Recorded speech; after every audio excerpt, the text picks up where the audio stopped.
Hello guys, പുതിയൊരിലേക്ക് ഏവർക്കും സ്വാഗതം. ലോക ഫുട്ബോളിനെ നന്നായി അറിഞ്ഞ, ലോക ഫുട്ബോളിനെ കൈവെള്ളയിൽ എന്നതുപോലെ അറിയുന്ന ടിക്കി ടാക്ക എന്ന മനോഹര തന്ത്രം ലോക ഫുട്ബോളിലേക്ക് അവതരിപ്പിച്ച ആ ചാണക്യന്റെ തന്ത്രങ്ങൾ അസ്തമിച്ചു എന്ന് നിങ്ങൾ കരുതിയോ? ഒരിക്കലുമില്ല.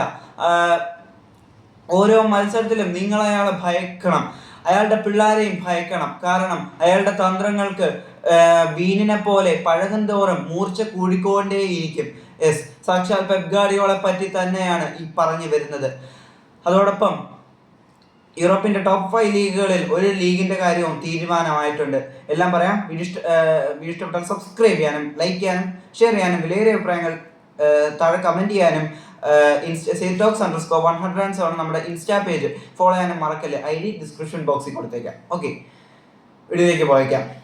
ഇന്നലെ മാഞ്ചസ്റ്റർ സിറ്റി വേഴ്സസ് ആർസനൽ പോരാട്ടം. ഗണ്ണേഴ്സ് അവരുടെ കിരീടത്തിലേക്ക് ഒന്ന് ഫൈറ്റ് ചെയ്യാൻ ഇറങ്ങിയതാണ്.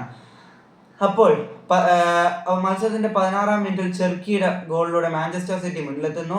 പിന്നീട് ഹംബൽ ഫസ്റ്റ് ഹാഫ് അവസാനിക്കാൻ പോവുകയും അവരെ ആർസനലിനെ ഒപ്പം എത്തിക്കുന്നു. അങ്ങനെ 1-1 സമനില. തുടർന്ന് ഹാഫ് ടൈമിനെ പിരിയുമ്പോൾ 1 സമനിലയായിരുന്നു. അതിനുശേഷം സെക്കൻഡ് ഹാഫിൽ എർലിംഗ് ഹാലൻഡിന്റെ ഗോളിലൂടെ 2-1 അവർ വിജയിച്ചുകൊണ്ട് മാഞ്ചസ്റ്റർ സിറ്റി ഗാഥ മുഴക്കുമ്പോൾ അവർ പറയുന്നത് ഒന്ന് മാത്രം: പെപ്പിന്റെ തന്ത്രങ്ങൾ എവിടെയും അസ്തമിച്ചിട്ടില്ല മക്കളെ. ലോക ഫുട്ബോളിനെ നന്നായി അറിയുന്ന പെപ്പിനെ നിങ്ങൾ എഴുതി തള്ളുന്നുവെങ്കിൽ അവസാന മത്സരത്തിലെ ഫൈനൽ വിസിൽ മുഴങ്ങുന്നത് വരെയും നിങ്ങൾ കാത്തിരിക്കുക തന്നെ വേണം. അതേസമയം ഗണ്ണേഴ്സ് എന്ന് വിളിക്കുന്ന ആർസനലിന്റെ കാര്യമാണ് കഷ്ടം.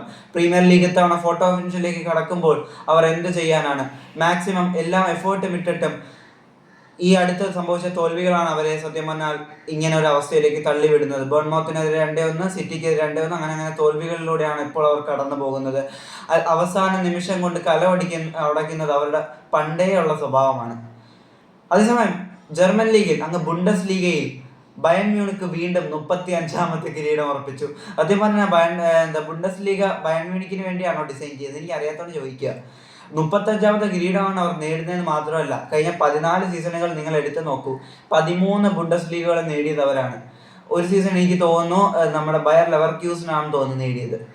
അതേസമയം ഇന്നലെ 79 പോയിന്റുമായി അവർ ഇനിയും 30 മത്സരങ്ങളിൽ നിന്ന് 79 പോയിന്റുമായി അവർ 1-ാം സ്ഥാനത്ത് നിൽക്കുമ്പോൾ 64 പോയിന്റ് ഇനി അവർക്ക് ഒരിക്കലും മറികടക്കാനാകില്ല. നമ്മുടെ ഡോർട്ട്മണ്ട് 2-ാം സ്ഥാനത്താണ്. അതാണ് പറഞ്ഞത്, ഹ്യൂജ് ഡിഫറൻസ് ആണ് ഇപ്പോൾ ഉള്ളത്. വീഡിയോ ഇഷ്ടപ്പെടുമെന്ന് കരുതുന്നു. Thanks for watching. മറ്റൊരു വീഡിയോയുമായി വരുന്നത് വരെ